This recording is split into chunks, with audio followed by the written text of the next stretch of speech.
Now let's discuss what is osmosis process, because osmosis is also one of the important process for the transportation of the molecules from the one part to the another part separated by a semi-permeable membrane.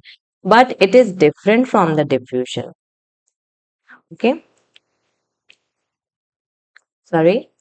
Yeah, but it is different from the diffusion. Why it is different from the diffusion?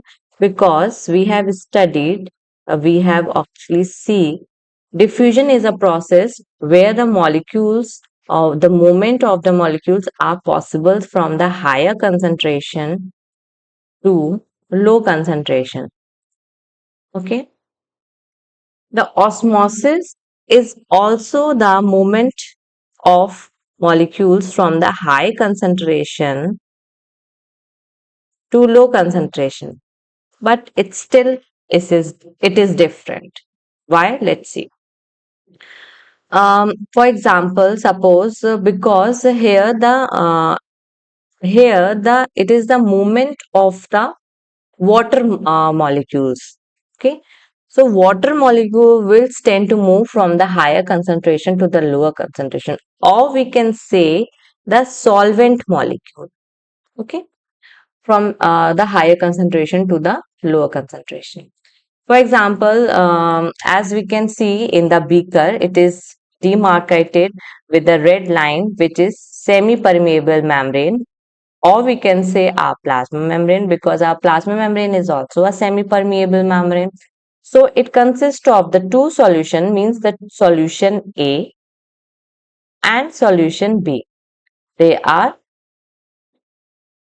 you know, partitioned by the semi-permeable membrane.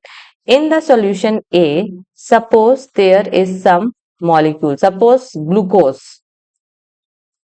Okay, the round portion are the solute molecule, we can say, and the pink color or whatever the liquid portion is there is water, or we can say the solvent.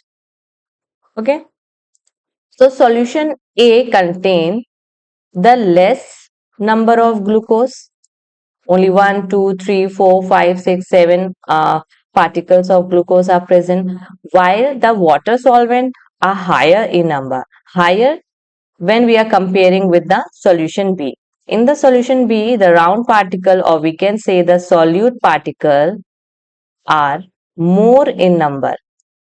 Okay, while the solvent particle or water particle is less.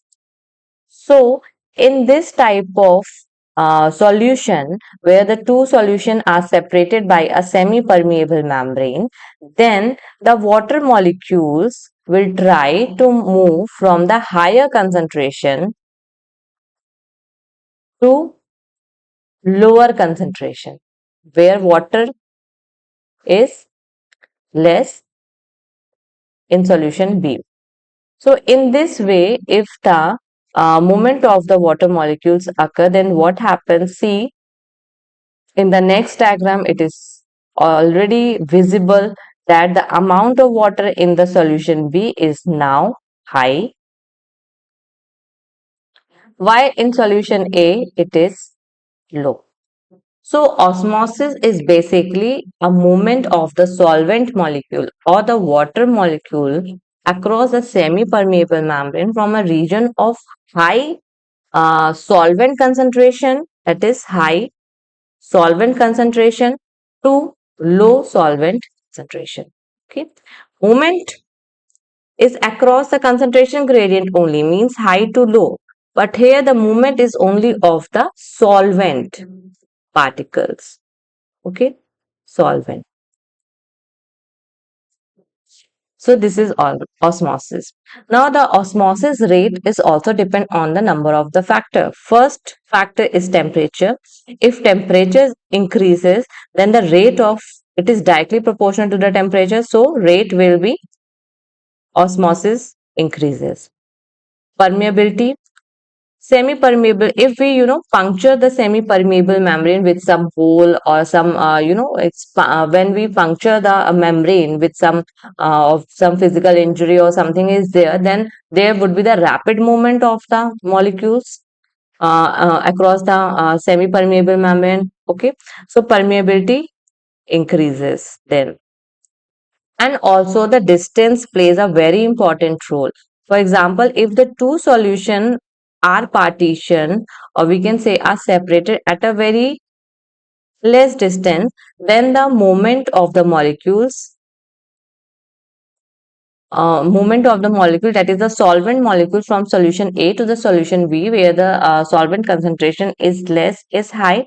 But if the two solutions are separated with a long distance, then the movement or the rate of osmosis will be low.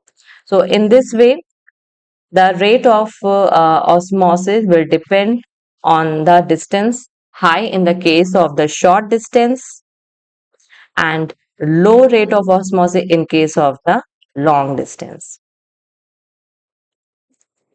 Now let's talk about how basically the behavior of the cell get altered when they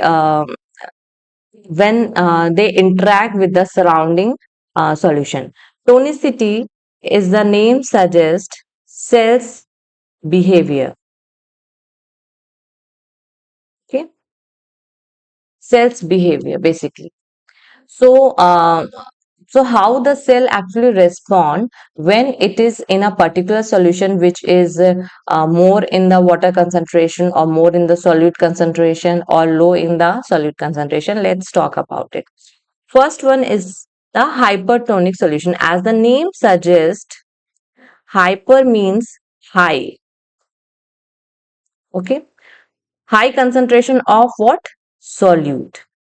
So, if a cell is placed, suppose this is a cell and this is hypertonic, hypertonic solution. Hypertonic solution means high concentration of solute and low concentration of solvent, means water. Okay, as solution is made up of two parts, the solute and the solvent part. If the solvent part is more, obviously the solute will be the lesser one, and if the solute particle is more, then the solvent will be the lesser one.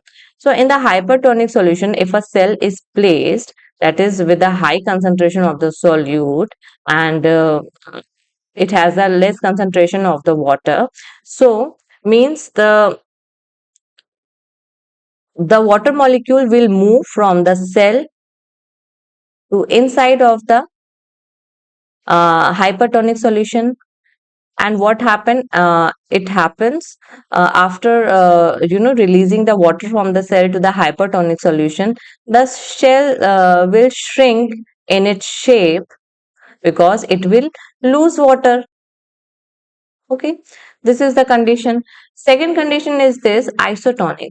If the cell is placed in a solution which has the same concentration of solute and the same concentration of solvent, means these two are equal, then what happened? There will be the no net transfer of the solvent molecules. The same amount of water goes out of the cell and the same amount of the water get into the cells, means the cells retain its shape. Okay. Third one is the hypotonic. Hypo means low.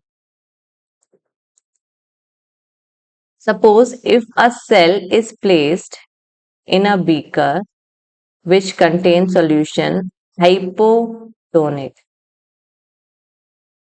Okay. Hypotonic means low concentration of solute. If solute concentration is low, then solvent is high. So water molecules will move from the the liquid part, or we can say the solution part, to the cell. In this way, the cell will swell, or it will be more like a balloon like structure. So if this is a case, suppose if in the hypertonic condition the cell used to shrink, and in the isotonic it maintain its shape, and in the hypotonic the cell used to swell. So if this happens at the regular basis, what will happen to the functioning of the cell? So this usually is not the case. There is some phenomena, that is the osmoregulation, which used to regulate the osmosis process, and it is usually with the help of various pump which used to regulate the movement of the molecules or various ion channels. So with the help of this, the movement are under control. Now let's take up one question. In facilitated diffusion, the rate of transport will eventually level off. Why? Why is it so? Answer is here. In the graph, it is on the y-axis, it is mentioned the rate of the transport, and on the x-axis, it is concentration gradient across the plasma membrane. So, facilitated, this is the graph for the facilitated diffusion.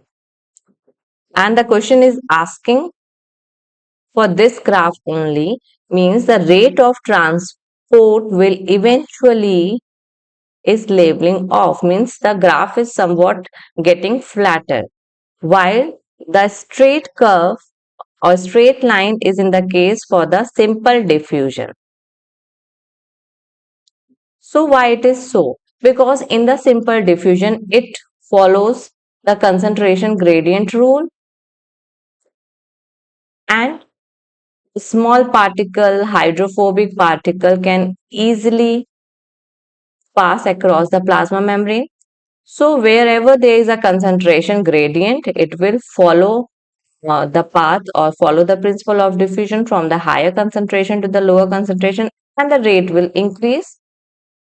Okay, because there is no tension for the charge, there is no tension for the large molecule, only the small molecule can easily across the plasma membrane.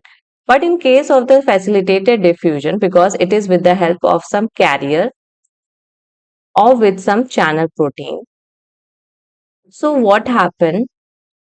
Why it is in the starting stage, it is initially increasing, and after that it is slightly downward, or we can say a flat structure is there. Why? Because in the starting point the carrier protein has enough of space to bind the molecule with themselves. Suppose this is a protein and this is the molecules to transport. So the carrier, there are the number of the proteins are available for binding of the molecule to get transferred to the one place to the another place, release of molecules. Okay. So number of molecules are present where binding is possible. But after some time, what happened? No new protein molecules are there to bind the molecule. Okay, to bind the molecule. So what happen if there is no new protein will be there, then there will be the no binding of the molecule to be transported. So the transportation rate will be slightly slower than the initial state. So that is why the graph is eventually leveling off in case of the facilitated diffusion. It is similarly like the enzyme substrate reaction. Enzyme substrate reaction, as in the starting state, the substrate are high in concentration and enzymes are high in concentration. So rate of reaction is automatically high, because substrate will bind to the enzyme. This is enzyme, this is substrate.